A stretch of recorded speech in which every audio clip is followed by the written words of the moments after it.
नमस्कार दर्शकों। क्या आपने कभी सोचा है कि जब कोई सिस्टम बार बार रिक्वेस्ट इग्नोर करे तो क्या करना चाहिए? क्या हमेशा पेशेंस रखना सही है या कभी एक्शन लेना भी ज़रूरी होता है? जब समस्या बहुत बड़ी हो और सामने कोई रास्ता ना दिखे तो सही निर्णय लेना कैसे लिया जाता है, आज हम समझेंगे। रामायण की एक अद्भुत घटना, श्री राम समुद्र के बीच का संवाद, और देखेंगे कि यह आज की टेक्नोलॉजी से कैसे जुड़ती है। तो आइए इस गहरे रहस्य को समझते हैं और बने रहिए हमारे साथ अंत तक। Problem statement, unknown barrier. समुद्र के किनारे श्री राम खड़े हैं, लक्ष्य सामने है लेकिन रास्ता पूरी तरह बंद। लंका तक पहुंचना है लेकिन बीच में है एक विशाल समुद्र। ना कोई पुल, ना कोई साधन। यह सिर्फ एक भौतिक बाधा नहीं थी, यह एक डिसीजन मेकिंग चैलेंज था। ठीक वैसे ही जैसे आज किसी सिस्टम में ब्लॉक या लिमिटेशन आ जाती है। Retry system, patients mood. Shri Ram ने पहले बल नहीं, विनम्रता को चुना। वो 3 दिन तक समुद्र से प्रार्थना करते रहे, शांत मन से, धैर्य के साथ बार बार रिक्वेस्ट भेजते रहे, लेकिन कोई उत्तर नहीं मिला। ठीक वैसे ही जैसे आज सिस्टम में API रिक्वेस्ट बार बार रिट्राई होती है लेकिन रिस्पॉन्स नहीं आता। Time out, system failure. जब बार बार प्रयास के बाद भी कोई रिस्पॉन्स ना मिले तो एक समय आता है जब पेशेंस भी ख़त्म हो जाता है। यह वही क्षण था जब स्थिति बदलने वाली थी, क्योंकि अब निर्णय लेना जरूरी था। एक्टिवेशन, राम जी का क्रोध। श्री राम ने अपना धनुष उठाया, उनकी आंखों में तेज था और मन में संकल्प। यह सिर्फ क्रोध नहीं था, यह था एक कंट्रोल्ड डिसीजन।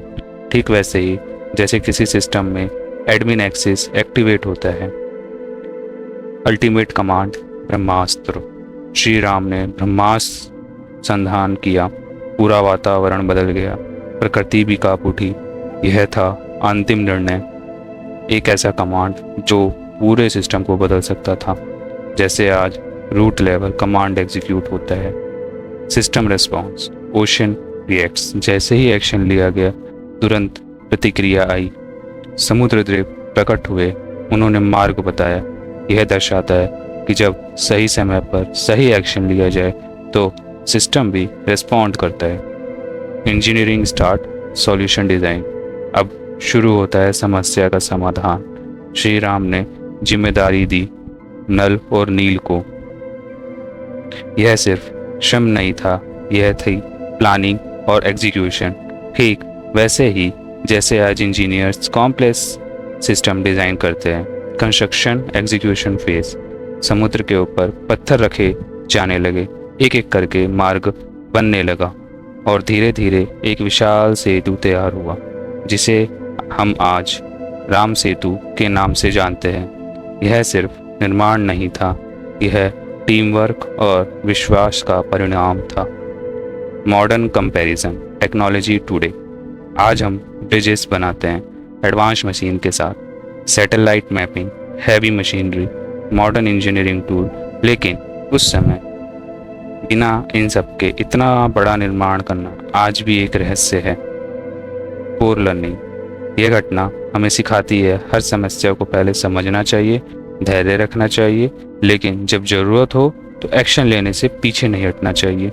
यही एक परफेक्ट सिस्टम का रूल है। अंतिम संदेश, रियल अंडरस्टैंडिंग। श्री राम का यह क्रोध सिर्फ भाव नहीं था, यह एक स्ट्रेटेजी थी, एक ऐसा निर्णय जिसने असंभव को संभव बना दिया।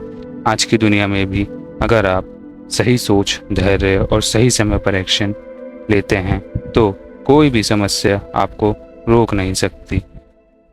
अगर आप भी ऐसे ही कहानियों के माध्यम से प्राचीन ज्ञान को मॉडर्न नज़रिए से समझना चाहते हैं तो हमारे चैनल से जुड़े रहे, क्योंकि यहाँ हर कहानी में छुपा है एक नया पर्सपेक्टिव। जय श्री राम।